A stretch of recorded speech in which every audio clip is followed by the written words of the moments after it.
नमस्कार दोस्तों, आप सभी का हिलवाणी.com में मैं स्वागत करता हूँ। आज की कहानी है धनारी पट्टी के पटोड़ी गांव के लेमन मैन रतन सिंह बिष्ट की। पटोड़ी गांव उत्तरकाशी जिले के डुंडा ब्लॉक में स्थित है। यह गांव देहरादून से करीब 155 किलोमीटर की दूरी पर बसा हुआ है। पटोड़ी गांव के रिटायर्ड शिक्षक रतन सिंह बिष्ट अभी तक हजारों नींबू के पेड़ लगा चुके हैं। साथ ही रतन सिंह बागवानी भी करते हैं। खास तौर पर गांव में नींबू के बगीचे लगाए जा रहे हैं, जिसका श्रेय जाता है रिटायर्ड शिक्षक रतन सिंह बिष्ट को।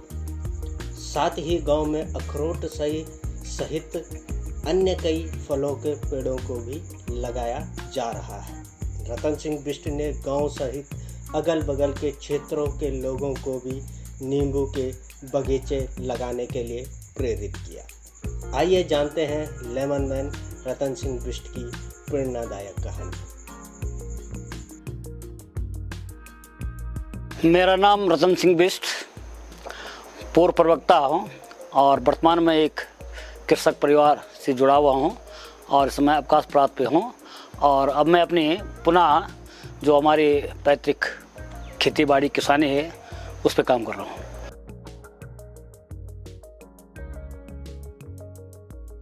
नींबू पे काम वर्तमान में प्रगति पे है।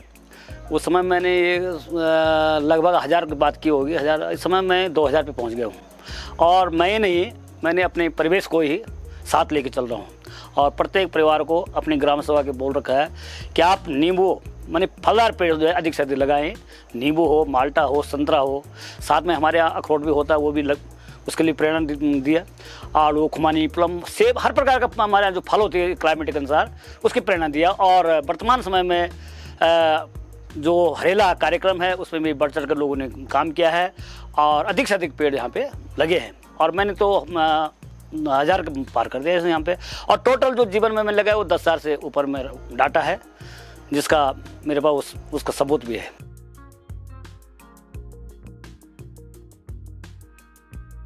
कि नींबू का थोड़ा सा ये जैविक पौधा है, इसको हम जितने अधिक खाद देंगे, जैविक खाद, उतना ही अधिक हमको वो फल देगा, उतना अधिक हमको बेनिफिट देगा। और इसमें अधिक परिश्रम की ज़रूरत नहीं है और इसमें हमें फल ज़्यादा मिलता है। और दूसरे में हमारे जो जंगली जानवर से जो लोग परेशान हैं जैसे, तो इसको यहाँ पे बंदर भी नहीं खाता है। यहाँ तक कि हमारे यहाँ जो लोग हैं, यहाँ पे गाय भैंसी बहुत है तो मट्ठा दही का ज़्यादा वो है, तो नींबू का भी कम नुकसान होता है। माने नुकसान उसमें कम है और फ़ायदा ज़्यादा देता है ये पेड़ हमको। तो इसलिए मैंने प्रेरणा दी सब गाँव वालों को कि क्यों ना अधिक से अधिक जो है इस चीज़ को उगाया जाए और अधिक से अधिक पैसा हमारे पास आएगा, हमारा प्लान रुकेगा, हमारे बच्चे बाहर नहीं जाएंगे, घर में ही 10-20 हज़ार रुपये पर मंथ के हिसाब से कमा लेंगे, हज़ारों रुपये कमाएंगे।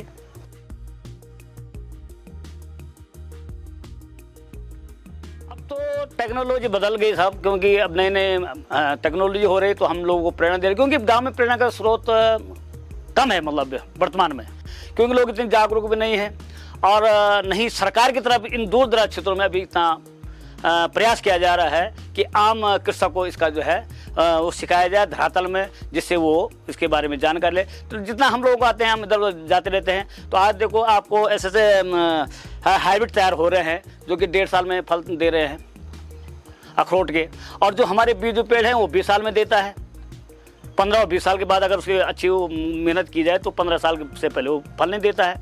तो ये लॉन्ग टाइम का हुआ है और लॉन्ग टाइम जब फल देगा तो लॉन्ग टाइम चलेगा।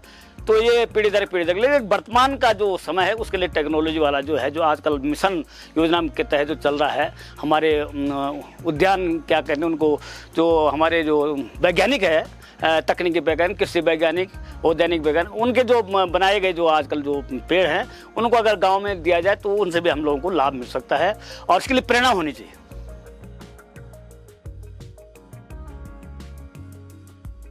यहाँ पे तो मेरे देखने में जो हमने देखा है, जहाँ मैं वर्तमान में खड़ा हूँ, ये हमारी बेल्ट थोड़ा सा ऐसे है कि यहाँ पे ठंडा ज़्यादा है तो धान की यहाँ पे फसल कम होती है, अन्य चीज़ें हो जाती है। लेकिन यहाँ से जो नीचे है, यहाँ से 1 किलोमीटर 2 किलोमीटर जो नीचे है, यहाँ पे थोड़ा गर्म इलाका है तो धान की खेती खूब होती है, धान गेहूँ खूब होता है और अन्य चीज़ें वहाँ कम होती है। तो पलायन का जहाँ तक मामला है, क्योंकि आज तो पैसे का थोड़ा सा युग है, हर लोगों को शौक चाहिए, फैशन चाहिए, तो उसके लिए पैसा होना चाहिए। तो अगर ये कृषि के क्षेत्र में या कोई नए यहाँ पे कोई उद्योग ऐसा खुल जाए जिससे हमारे जो नवयुवक हैं, पढ़े लिखे लोग हैं, उनको रोजगार का साधन यहाँ भी मिल जाए, गवर्नमेंट एम्प्लॉयज़ को छोड़ करके अगर कोई ऐसा उद्योग यहाँ पे खुलता है, उनको जो है बेरोजगार न रहना पड़े, तो हमारे प्लान का मतलब ही नहीं बनता है। कम ऐसा हुआ है कि थोड़ी सी अगर कोई ऐसी बात आ जाए जिससे आम आदमी को रोजगार मिल जाए, चाहे छोटा क्यों ना, 10, 15, 20 हज़ार का रोजगार अगर प्रत्येक बेरोजगार को मिलता है, तो प्लान तो हमारे यहाँ नहीं हो सकता है। वैसे प्लान कमी है हमारे। वैसे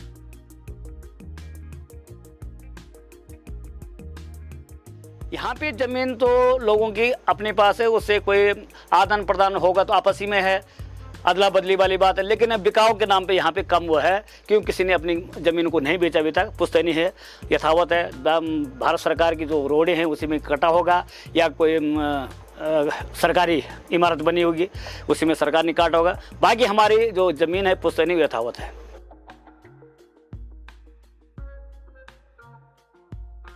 सर हमारे यहाँ तो रासायनिक का तो एक नाम है, काम नहीं उसका, क्योंकि हमारे पास इतना गोबर है, इतना वो है, वनस्पति है जिसको हम सड़ा गला करके जैविक तैयार कर रहे हैं, और प्रकृति ने भी दे रखा है, हम स्वयं भी तैयार करते हैं। तो हमें रासायनिक खादों को डालना तो एक मतलब अच्छा नहीं लगता है। लोग डालते हैं प्रयोग के तौर पे, लेकिन वो उनको सफलता नहीं मिलती, और हमने उनको बंद भी करा दिया कि ये चीज़ें मत डालो, क्योंकि इससे हमारा जो है स्वास्थ्य ठीक नहीं रहेगा। जब हम स्वस्थ नहीं रहेंगे दूसरा स्वस्थ कैसे रहेगा।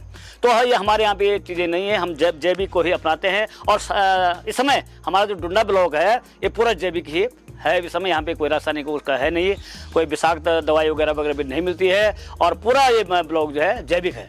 और यहाँ तक हमारे यहाँ तो आप चारों तरफ यहाँ पे देख लीजिए कि चारों तरफ देखिए, ये फल जो है ये अपना बता रहा है कि मैं कौन सा हूँ। ये जैविक का जो है अपना कलर अपना होता है, वो अपना आप दिखाता है कि मैं जैविक हूँ या अजैविक हूँ।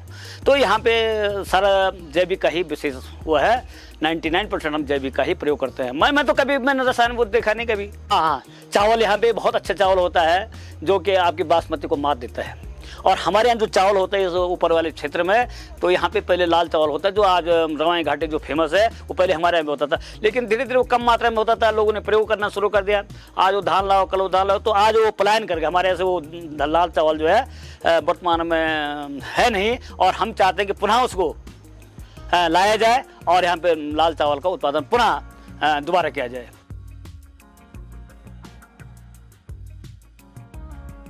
तो हाइब्रिड जो है ये तो अब ऐसा कृत्रिम चीज़ कृत्रिम होती है, ओरिजिनल होते हैं, जो प्रकृति द्वारा प्रदत्त है वो तो असली है। हमारे यहाँ जो हमारे यहाँ ककड़ी दुनिया भर होती है। और मैं यहाँ पे देख रहा हूँ गत 1-2 सालों से कि हमारी जो पुरानी ककड़ी थी, जिसकी जो है लंबाई कम से कम 1-1.5 फीट हुआ करते थे, मोटाई कम से कम जो है उसके आधा फीट व्यास में होती थी, ऐसे ऐसे ककड़ियाँ होती थी 5-5 किलो की। आज वो पलायन हो गई है ही नहीं, क्योंकि हाइब्रिड ने सारा जो है वो सिस्टम बिगाड़ दिया है।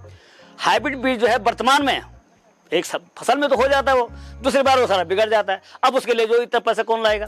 हाइब्रिड का 10 ग्राम का आपका बीज, गोभी का बीज जो कितना 800 रुपये का है, और अपने घर का बीज है वो फेर भर में हो जाता तैयार। तो हमारे पास गेंदा का फूल मैं आपको दिखाता भी, गेंदा हाइब्रिड जो है 1 साल तो ठीक हो जाता है, वो मेरी गोल्ड है, फर्स्ट क्लास है, 2 साल बिखर जाता है, उसका रूप रंग वो खराब हो जाता है। और जो बीज का है वो जैसे तैसे वो पीढ़ी दर पीढ़ी चलता है। तो मेरे कहने का मतलब कि बीज सक्सेस है, मतलब बीज जो है अगली बार के लिए जो है वही बनेगा। अब हमारे यहाँ पे ये माल्टा है, तो ये क्या है, ये लॉन्ग टाइम तक चलेगा ये फल। लेकिन अगर एक कलमी होता ये ज़्यादा 4-5 साल चलेगा, उसके बाद ये पेड़ क्या हो जाए, खराब हो जाएगा। और इस पेड़ की कीमत इस समय 20 वर्ष है, लेकिन अपनी जगह पे फिट है।